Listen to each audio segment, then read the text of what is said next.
জয় শাহ তো মুসলমানদের পয়সা আইসিসি চালাচ্ছে।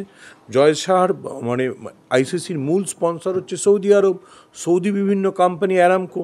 তো ধরুন যদি সৌদি আরবে খেলা হয়, মানে তাহলে সৌদিতে যখন খেলা হবে বা যেসব আরব দেশে খেলা হচ্ছে সেখানে এগুলো জয় শাহ ইমপ্লিমেন্ট করতে পারবেন তো? সমস্যা হচ্ছে বিদেশে গিয়ে আমি বিরাট উদার আর দেশে ফিরে আমি মুসলমানদের দাবিয়ে রাখবো। বিজেপি যদি এই নীতি নিয়ে চলে, বিশেষ করে হেমন্ত বিশ্ব শর্মার মতো মানে আমি বলবো অর্ধোন্মাদ নেতারা, তাহলে কিন্তু তারা দলের এবং ভারতবর্ষের সংকট ডেকে আনছে। অসমে একেবারে দেখা গেল বিধানসভায় 90 বছর ধরে চলে আসা একটি প্রথা, যেখানে বিধানসভায় রমজান মাসে মুসলমান কর্মচারী এবং মুসলমান বিধায়কদের জন্য 2 ঘন্টার বিরতি দেওয়া হতো। সেই 2 ঘন্টার বিরতিকে একেবারে বন্ধ করে দেওয়া হলো বিজেপির সংখ্যাগরিষ্ঠতা এবং হেমন্ত বিশ্ব শর্মার অধীনে। কি বলবেন, একটা এত বছর ধরে চলে আসা প্রথা তাকে বন্ধ করে দেওয়া হলো? দেখুন, হিমন্ত বিশ্ব শর্মা বকলমে একটা অসমে হিন্দু রাষ্ট্র তৈরি করতে চাইছেন এবং সেখানকার মুসলমানদের উনি দ্বিতীয় শ্রেণীর নাগরিকে পরিণত করতে চাইছেন। আপনি শুধু অ্যাসেম্বলির কথা বলছেন, ওখানে একজন ভদ্রলোক, আমি তার নাম করতে চাই না, যেহেতু তিনি ইউনিভার্সিটি চালাতেন, তাকে অ্যারেস্ট করা হয়েছে বিভিন্ন ধরনের। এর আগে তার বিরুদ্ধে উনি জল জেহাদ, বিভিন্ন অপ্রাসঙ্গিক কথাবার্তা বলেছেন। হিমন্ত বিশ্ব শর্মার সমস্যা হচ্ছে তিনি কংগ্রেস থেকে বিজেপিতে গেছেন, ফলে তাকে প্রমাণ করতে হবে যে তিনি কত বড় হিন্দুত্ববাদী। তিনি রেখে টমেটো বা বেগুনের দাম বাড়লেও বলেছেন মুসলমানরা কেনে বলে এটা বাড়ে না।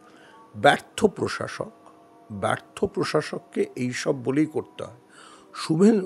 শুভেন্দু অধিকারী হিমন্ত বিশ্ব শর্মা হতে চান, হেমন্ত বিশ্ব শর্মা অমিত শাহ হতে চান।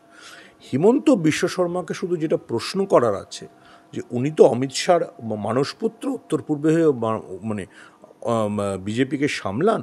তো হেমন্ত বিশ্ব শর্মা একবার যেন এই সমস্ত কাজকর্ম যা উনি করছেন, মুসলমানদের সম্পর্কে যা বলছেন, মুসলমানদের ইউনিভার্সিটির মালিককে গ্রেফতার করছেন, মুসলমানদের নামাজ পড়ার এতে বিধিনিষেধ করছেন, এগুলো উনি জয় শাহকে যেন বলেন। জয় শাহ তো মুসলমানদের পয়সা আইসিসি চালাচ্ছে। জয় শাহর মানে আইসিসির মূল স্পন্সর হচ্ছে সৌদি আরব, সৌদি বিভিন্ন কোম্পানি, অ্যারামকো। তো ধরুন যদি সৌদি আরবে খেলা হয়, মানে তাহলে সৌদিতে যখন খেলা হবে বা যেসব আরব দেশে খেলা হচ্ছে সেখানে এগুলো জয় শাহ ইমপ্লিমেন্ট করতে পারবেন তো? সমস্যা হচ্ছে বিদেশে গিয়ে আমি বিরাট উদার আর দেশে ফিরে আমি মুসলমানদের দাবিয়ে রাখবো। বিজেপি যদি এই নীতি নিয়ে চলে, বিশেষ করে হেমন্ত বিশ্ব শর্মার মতো মানে আমি বলবো অর্ধোন্মাদ নেতারা, তাহলে কিন্তু তারা দলের এবং ভারতবর্ষের সংকট ডেকে আনছে। ভারতবর্ষের আদর্শ, ভারতবর্ষের রাজনীতি, ভারতবর্ষের সংবিধান ভারতবর্ষকে এখনও হিন্দু রাষ্ট্র দেয়নি। সেখানে হিন্দু এবং মুসলিম, বৌদ্ধ এবং খ্রিস্টানের সমান অধিকার, তাদেরও ধর্মচারণের অধিকার আছে। সেটাকে তিনি খর্ব করার চেষ্টা করছেন। সেই খর্ব করাটা, আবারও আমি রিপিট করছি, নরেন্দ্র মোদী বিদেশে গিয়ে ভারতবর্ষের যে ইমেজ তুলে ধরছেন তার পরিপন্থী। নরেন্দ্র মোদী বিদেশি এলন মাস্কের সঙ্গে দেখা করছেন, ডোনাল্ড ট্রাম্পের সঙ্গে দেখা করছেন, জয় শাহ গিয়ে সৌদি আরবের পয়সায় আইসিসি চালাচ্ছেন, জয় শাহ গিয়ে ইউএইতে টুর্নামেন্ট করছেন। তো সেখানে এগুলো বলতে পারবেন তো? দলের মধ্যে বা তাদের নেতৃত্বের মধ্যে বা ব্যক্তিগত জীবনে যদি এত স্ববিরোধিতা থাকে, তাহলে বিজেপির জন্য বিপদ। এবং আবার আমি রিপিট করছি, হেমন্ত বিশ্ব শর্মা গোটা বিশ্বের কাছে ভারতবর্ষের ভাবমূর্তিকে ছোট করছেন, নষ্ট করছেন। পাশাপাশি আমরা দেখতে পেলাম চন্দ্রবাবু নাইডু, টিডিপির নেতৃত্ব, তিনিও রমজান মাসে একেবারে কর্মচারীদের জন্য 1 ঘন্টা আগে, কর্মের নির্ধারিত সময় 1 ঘন্টা আগে ছুটির ঘোষণা করলেন। কিন্তু প্রসঙ্গ এখানেই, সম্প্রতি কিছুকাল আগে আমরা দেখতে পেয়েছিলাম যে তেলেঙ্গানার কংগ্রেস নেতৃত্ব এরকম একটি পদক্ষেপ নিয়েছিলেন। সেই সময় বিজেপি একেবারে তেড়ে ফুঁড়ে তার বিরোধিতা করেছিলেন। কিন্তু আজকে যখন চন্দ্রবাবু নাইডু বিজেপির জোটসঙ্গী হয়ে এরকম একটি নিলেন সিদ্ধান্ত, তখন কিন্তু বিজেপি একেবারে চুপ। কেন চন্দ্রবাবু নাইডুকে ভয় পান বা তার বিরুদ্ধাচরণ করতে পারবেন না? বিজেপির এই সরকার তো চন্দ্রবাবু নাইডু বা নীতিশ কুমারের ক্রাচের উপর টিকে আছে।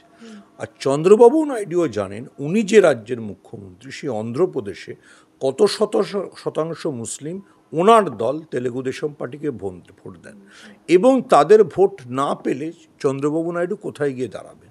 ফলে সেটা জানেন বলে চন্দ্রবাবু নাইডু মুসলিমদের সঙ্গে, যাকে আমরা হিন্দিতে বলি, এই ধরনের ছেড়ছাড় বা এই ধরনের অসভ্যতা করেন না। তেলেঙ্গানায় কংগ্রেস করলে খারাপ, অন্ধ্রপ্রদেশে মানে আগে একই রাজ্য ছিল, অন্ধ্রপ্রদেশে চন্দ্রবাবু নাইডু করলে ভালো। এটা তো হতে পারে না। আবারও আমি বলছি, বিজেপিকে এই দ্বিচারিতা থেকে বেরোতে হবে। তারা মুসলমানদেরকে সত্যি সত্যি নরেন্দ্র মোদীর কথায় সবকা সাথ সবকা বিকাশ দেবে, না মুসলমানদের দ্বিতীয় শ্রেণীর নাগরিকের মতো ট্রিট করবে, যেটা যোগী আদিত্যনাথ বা হেমন্ত বিশ্ব শর্মা করার চেষ্টা করছে, সেটা বিজেপিকেই সিদ্ধান্ত নিতে হবে।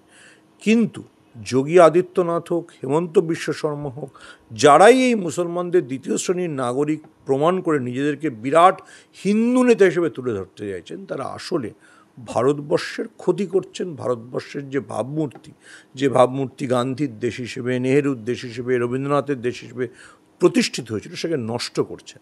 এটা বোঝার বুদ্ধি হেমন্ত বিশ্ব শর্মার নেই।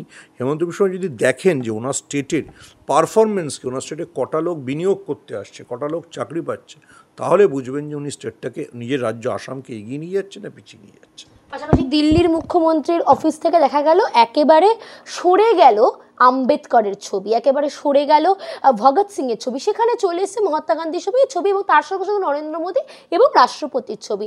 আপ প্রশ্ন তুলছে বিধানসভায় যে দলিত শ্রেণীকে অত্যাচারের যে চিত্র বারংবার আমরা বিজেপির কাছ থেকে দেখেছি, তারই একটা প্রতিফলন। এটা সমর্থন করছেন? এটা আমি বলতে পারবো না, কারণ দেখুন, ভারতবর্ষের প্রধানমন্ত্রী রাষ্ট্রপতির ছবি থাকাটা যে কোনো মুখ্যমন্ত্রীর দপ্তরে স্বাভাবিক। যদি প্রধানমন্ত্রী এবং দ্রৌপদী মুর্মু এবং নরেন্দ্র মোদীর ছবি থাকে, তাহলে সেটা খুব স্বাভাবিক ঘটনা। তার সাথে জাতির পিতা মহাত্মা গান্ধীর ছবি থাকবেই। কেন ভগৎ সিংয়ের ছবি রেখেছিল আমি সেটা জানি না, রাখতেই পারে ব্যক্তিগত শ্রদ্ধার জন্য। কিন্তু যদি নতুন মুখ্যমন্ত্রী এসে রাষ্ট্রের প্রধানমন্ত্রী, রাষ্ট্রপতি এবং মহাত্মা গান্ধীর ছবি রাখে, তাহলে আমি অন্তত সেটাতে দোষের দেখছি না। কিন্তু আম্বেদকরের ছবি সরিয়ে দেওয়া, এটাকে একটা বড়। আম্বেদকর অবশ্যই সংবিধান প্রণেতা, সংবিধান ড্রাফট কমিটির চেয়ারম্যান, কিন্তু গান্ধী তো গান্ধী, মহাত্মা গান্ধী। ফলে মহাত্মা গান্ধীর ছবি যদি থাকে, সেটা অন্যায় নয়।